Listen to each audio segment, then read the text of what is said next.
Hey friends, today I'm going to teach you how to do a rhythmic dictation, just the basics of it, and we'll start simple. We're going to be doing a rhythmic dictation in a simple meter. To start, I want to go over a four-part process that will help you succeed with any dictation that you do. I like to call this process LMNO, and each of those letters stands for a step in the process. L stands for listen. You may take that for granted, but what I'm talking about is before I play a dictation, before I play a melody that you then have to write down on a piece of staff paper, I want you to listen with focus, clear your mind of other distractions, and really be in that moment to listen to that melody that I'm playing. That's the first step to success. The second step, M, is for memorize.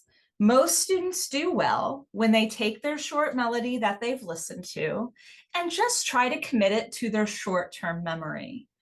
And then you can play it back as many times as you want in your mind's ear. It's like getting free hearings. And so that can be helpful. You know, we tend to remember beginnings and endings of things better than middle stuff, but you could play even just the beginning or ending back in your mind's ear as many times as you want, and then painstakingly notate it.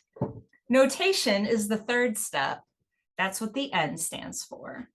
And for notation, that's when we finally start to put the melody or the rhythm on the staff or the blank sheet that is provided.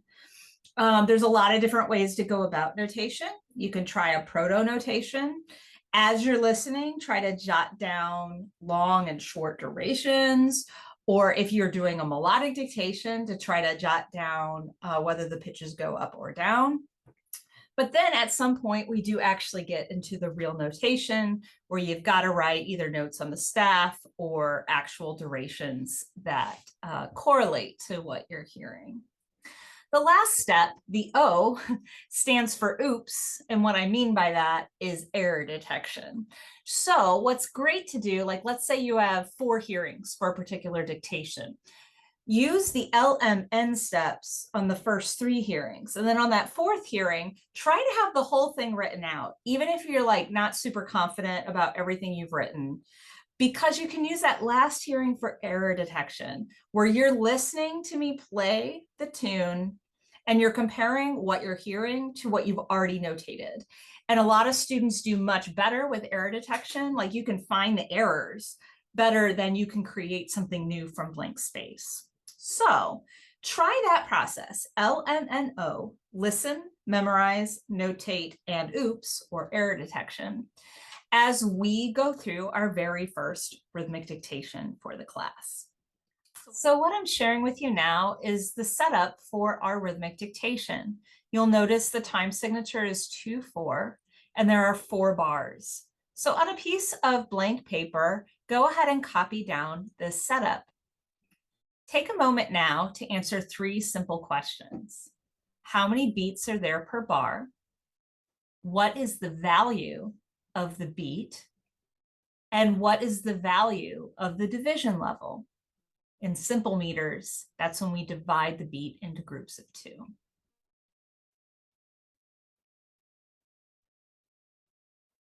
Answering those 3 questions will help you succeed with doing the dictation. So our answers should be that there are 2 beats per bar. That's the top number of a simple time signature. And the value of the beat is the quarter note. The bottom number tells us what that is. The 4 represents a quarter note. And then the 2 durations that add up to a single beat, that's our division level. That's 2 eighth notes beamed together. For this dictation, those are your rhythmic choices. Basically the beat level and the division level, quarters and eighth notes. Okay, let's give this a go. What I'm gonna do is count off 2 bars for free, just to kind of get you into the meter. And then what I want you to do for this first hearing is to clear your mind and really focus and listen to the tune that I play, with the goal of perhaps memorizing it. Right now, these dictations are going to be short enough that they're totally memorizable. All right, so let's give it a go. Here we are. 1 and 2, ready, go.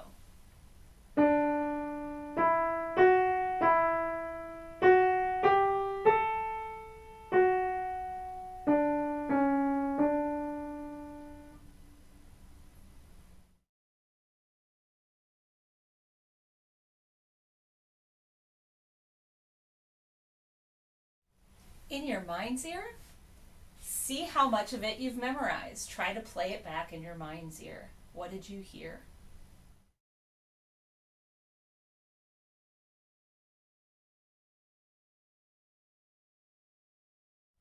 I'm going to play it again for you. And this time, if you want to start notating, go for it.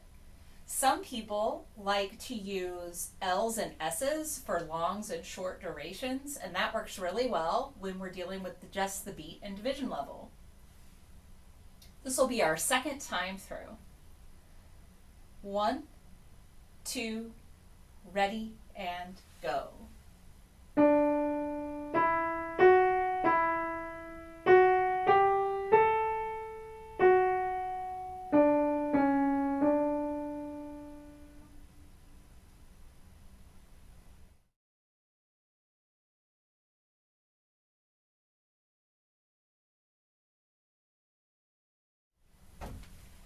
Before we do this a third time, what I'd like for you to do now is look at what you've got and what you've written down. Where are the blank spaces? Maybe those are the ones that you need to focus on most in your next hearing. Try to make your goal to have something written down for every single measure after the third hearing. 1 and 2, ready, go.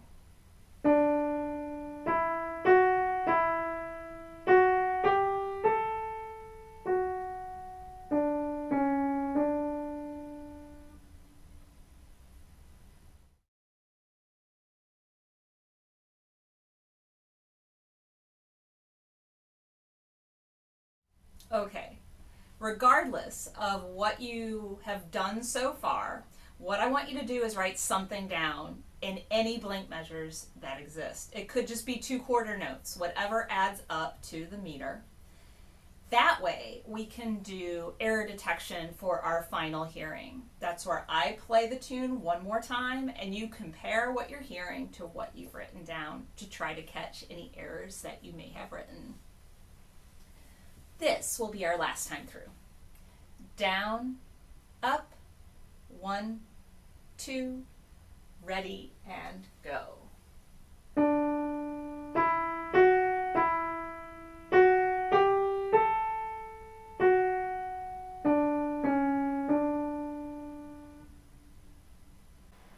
So now I invite you to pause the video, finish up your answers until you have something you like, and then when you're ready, resume playing the video.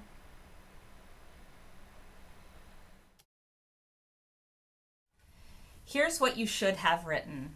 We had quarter, 1/8 quarter, 1/8 quarter, quarter, 1/8 quarter. All right. So before we're totally off the hook, what I want to do is conduct and tie this rhythm together with you.